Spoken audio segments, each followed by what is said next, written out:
Welcome back, everyone, to the deep dive. You guys send us a ton of really interesting stuff, and this batch we got is no different. We're diving into the heart of what makes businesses, tick, and that's their aims and objectives. Now, we know you don't want to wade through pages and pages of dense reports and articles. So, as always, we're going to cut to the chase and break down the absolute essentials, right? Give you a clear understanding without all the fluff. Exactly. You've provided a fantastic foundation, and our mission, if you will, is to unpack these concepts, look at how they actually play out in the real world, hopefully spark some new insights for you along the way. Love it. All right, so we're talking business aims, the big picture, the long game. Where does a company see itself down the road? And then objectives, those are the concrete, measurable steps they take to get there. One of the sources you sent used a really helpful analogy. Think of your aim as the destination on a map, like, say, breaking into the European market with your product. And the objectives are like those milestones along the route. So to conquer Europe, you might set an objective like reaching, let's say, 10 million euros in sales from that market by the end of 2025. You're taking that ground vision and making it real, breaking it down into smaller, manageable chunks. Right, you can't just, dream of global domination. You need those tangible markers to guide you there. It's super important because these aims and objectives, they're not just like theoretical ideas. They really shape the entire company. What happens when a business doesn't really have a clear sense of where it's going? Oh, that's an interesting question. Without that shared understanding, that North Star, so to speak, what you often see is different departments pulling in different directions, right? It leads to wasted energy, conflicts, and let's not forget, if you're trying to attract investors, secure partnerships, you absolutely need a clear roadmap. And that roadmap, it's built on your aims and objectives. Totally. So let's dive into some of the common types of aims we see out there. One that comes up a lot, especially for new businesses or when the economy is looking shaky, is survival. Absolutely. For a brand new startup, particularly in a competitive landscape, just staying afloat, making it through that first year, generating enough revenue to cover costs that can be the overriding long-term ambition. And it can be very, very demanding under a lot of pressure. And then there's the classic, the driving force behind many businesses, profit maximization, the idea of making as much money as possible. What's the core philosophy there? Well, often it boils down to the expectations of owners and shareholders, right? They've invested capital, they want to see a return, and the highest possible return at that. And profit, at its most basic, is the revenue you bring on minus all your operating costs. It's the fuel that enables growth and provides those returns. Makes sense. And of course, closely related to that is growth, the ambition to get bigger, to expand. We're talking increased sales, a larger workforce, maybe moving into new regions, developing new products, the whole nine yards. How do companies typically approach growth? There are a couple of main paths. There's organic growth, which happens through the company's own efforts within its existing markets, so things like amping up sales and marketing. And then there's growth through acquisitions, where a company buys other businesses. That could be a way to quickly grab market share, get your hands on new technology, or tap into different customer bases. But here's the thing, not every business is obsessed with, breakneck growth or squeezing out every last penny of profit. Some aim for something called profit satisfaction. What's that all about?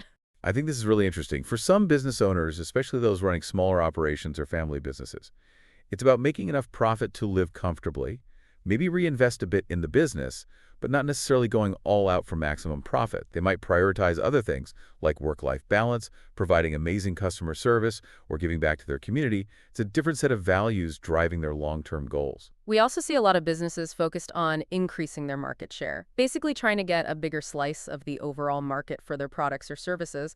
What's the advantage of having a, bigger piece of that pie? It gives you leverage. A company with a large market share often has more sway with suppliers, can negotiate better prices. They can also build a stronger brand, a bigger reputation, more customer loyalty. It can make it harder for competitors to, muscle in. Being the dominant player can mean more stability in the long run. It's also encouraging to see ethical and socially responsible objectives gaining traction as long-term aims for a lot of businesses. How does that play out in the real world? This reflects a real shift in societal expectations, right?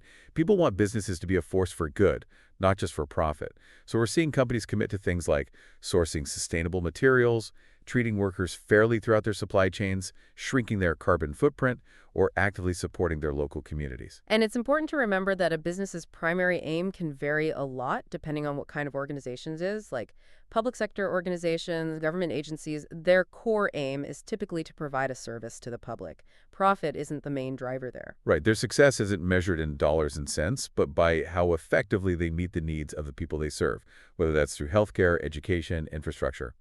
And charities are similar. They're guided by their specific charitable mission. So, poverty reduction, environmental conservation, medical research, that's their North Star.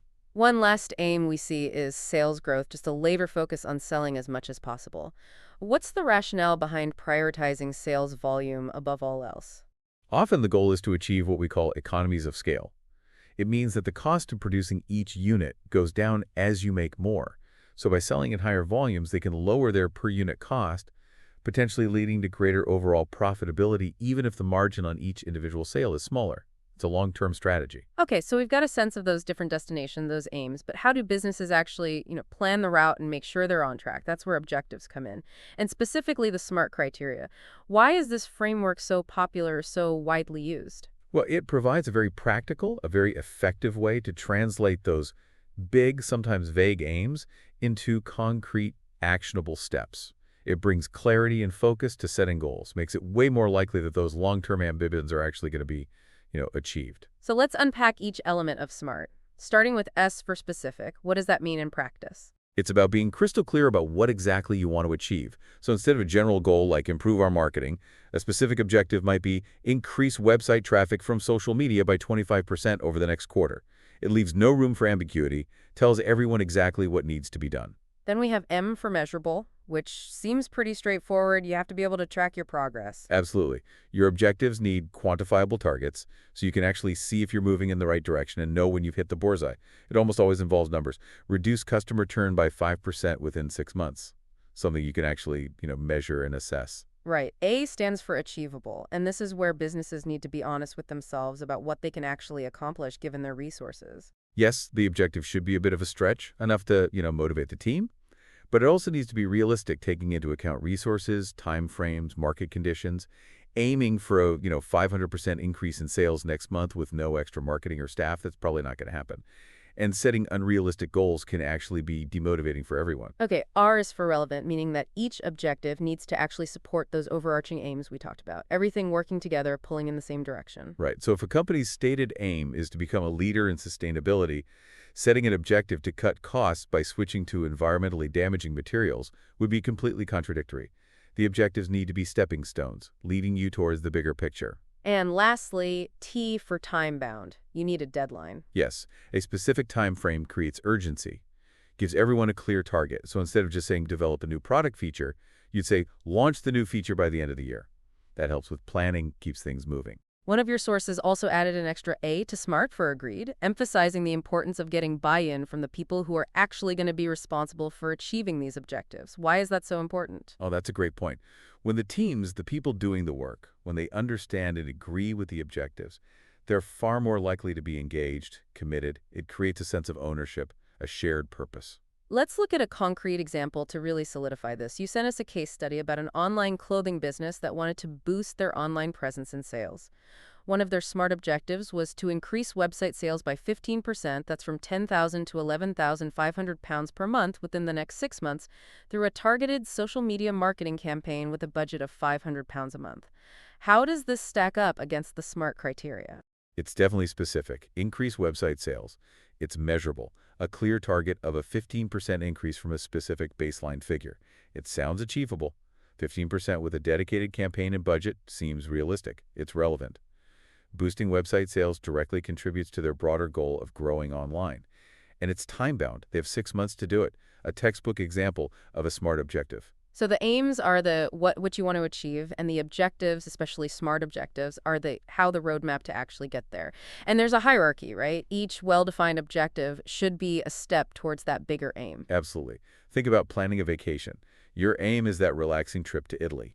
The objectives are all those steps to make it happen. Booking flights, reserving accommodations, planning your itinerary. Same principle in business clear. SMART objectives are what drive the business forward towards those long-term ambitions. Now, things in the business world, they rarely stand still. So, what are some of the factors that can actually cause a business to change course to adjust its aims and objectives along the way?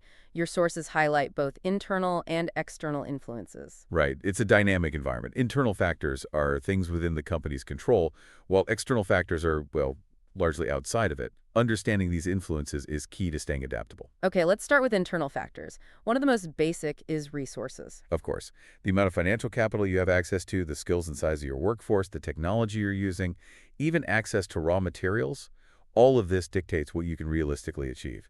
A fledgling startup with limited funding won't be setting the same ambitious growth targets as a, giant multinational. In the early days, limited resources often mean the primary aim is just, as we said, survival. Another internal factor is the skills and expertise that exist within the company, both in the employees and the management team. Absolutely.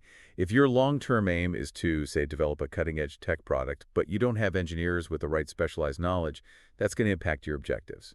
You might need to invest in training, bring in new talent, maybe adjust your product development timeline. Can't forget about the ambition and values of the owners or key stakeholders. That can really steer the ship, right? Oh, hugely. If an owner is passionate about sustainability, they might prioritize environmentally friendly practices, even if it means a hit to short-term profits. That profit satisfaction aim we talked about, that's a great example of how personal values can shape the entire business. Now, on to those external factors, the things businesses can't always control, starting with market conditions. How do changes in the market force companies to rethink their plans? Think about shifts in customer demand, new trends emerging, even something like a recession. All of that can force a business to reevaluate. Let's say demand for your product suddenly drops. You might need to diversify, explore new markets, maybe even scale down operations. It's about reacting to those changes, adapting. Savvy companies try to shape market trends through innovation and marketing, not just react to them. And then there's competition, a constant pressure for any business. Definitely. When competitors launch a new product, change their pricing, get creative with their marketing, it can have a ripple effect. You might need to focus on strengthening customer loyalty, differentiating your products, maybe adjusting your pricing to stay competitive. And the big picture stuff, the overall economic climate, things like inflation, interest rates, unemployment levels, that has a huge impact, right? No doubt. During a recession, a business might shift its focus from aggressive growth to simply weathering the storm, making sure they survive. But a strong economy might present opportunities for expansion, for more ambitious goals. It cuts both ways. Government policy also plays a huge role in shaping what businesses can and want to do. Oh, for sure. New laws, regulations, tax policies, even government initiatives can have a big impact. Like stricter environmental regulations might push a company to set objectives around reducing emissions or adopting more sustainable practices. And then there's technology, always evolving, always disrupting things. It presents both challenges and opportunities. New technology can open up whole new markets, make things much more efficient, even make some products or services obsolete. Businesses might set their sights on being tech leaders, on being innovative, or on adapting their business models to leverage these new technologies. Last but not least, we have social change, shifts in values, attitudes, and society at large. How do these trends affect businesses? Well, the growing awareness of environmental issues and ethical concerns has pushed many businesses to embrace more socially responsible practices. On the flip side, if a company gets bad publicity for its ethical practices, it might have to scramble to repair its reputation to improve its standards. It sounds like businesses have to be constantly paying attention to both what's happening internally and what's happening in the world around them. It's not a set it and forget it kind of thing. Definitely not. It's about constantly monitoring, analyzing, being willing to adapt. Companies that are agile, responsive to change, they tend to be the ones that thrive in the long run. Now, here's where things get really interesting and sometimes tricky. Sometimes going after one business goal can actually make it harder to achieve another. There can be conflicts between aims and objectives. What are some examples of where these conflicts might pop up? This is so important to understand. There are often trade-offs, like that drive for rapid growth. It might mean investing heavily in new markets, new infrastructure. But that could clash with the goal of maximizing short-term profits because those investments take time to pay off. Right, and there's often that tension between grabbing those short-term wins and playing the long game, investing in long-term sustainability and building a good reputation. Exactly. Cutting costs by using cheaper, maybe lower quality materials that might boost profits in the short term, keep those shareholders happy, but it could damage the product, hurt your reputation in the long run. It's a classic dilemma. Another common conflict is between profit and employee well-being. For sure. Investing in better working decisions, benefits, fair wages, all of that, it adds to your costs in the short term. but a happier, more motivated workforce that tend to be more productive, more innovative, and you have less turnover. It's about your values as a company and how you view your workforce. And these conflicts aren't just internal to the business. Different stakeholders, the people and groups who have an interest in the company, they can have competing objectives too. Oh, absolutely. Shareholders want those profits. Employees want job security, fair pay, good working conditions. Customers want high-quality products at low prices, while suppliers want to get the best price for their goods or services. Even the local community has a stake. They want jobs. They want the business to be a good neighbor. Imagine a company decides to shut down a factory to cut costs, boost those shareholder returns. That directly clashes with the interests of the workers at that factory and the surrounding community. It's a lot to juggle. Sounds like businesses have to make tough choices, prioritize certain goals over others, and sometimes make compromises to try and keep everyone, well, reasonably happy. It all comes down to strategic prioritization, weighing the pros and cons, understanding the potential conflicts, and having a plan to navigate them. Sometimes it means making tough calls, finding a balance between those competing interests. Well, this has been a really eye-opening deep dive into business aims and objectives. They're definitely not just, empty words. They're the foundation of a successful business. Exactly. We looked at how those long-term aims provide the vision, the direction, and how well-defined SMART objectives turn that vision into a reality. We also talked about all the factors that can influence a business, both from within and outside, and how sometimes those goals can clash. So for you, our listener, you should now have a much clearer understanding of these core principles, hopefully without getting lost in the weeds. You can see how important it is for a business to have a sense of purpose, a direction, and how many different things they have to consider along the way. And with all these potential conflicts, the push and pull between different goals and the needs of different stakeholders, it raises a really important question for you to ponder. In today's complex world, what do you think is the toughest balancing act for businesses to manage? What tips the scales when they have to choose between one aim and another? That's a great question to leave everyone with. Really something to think about. Thanks for joining us on the deep dive.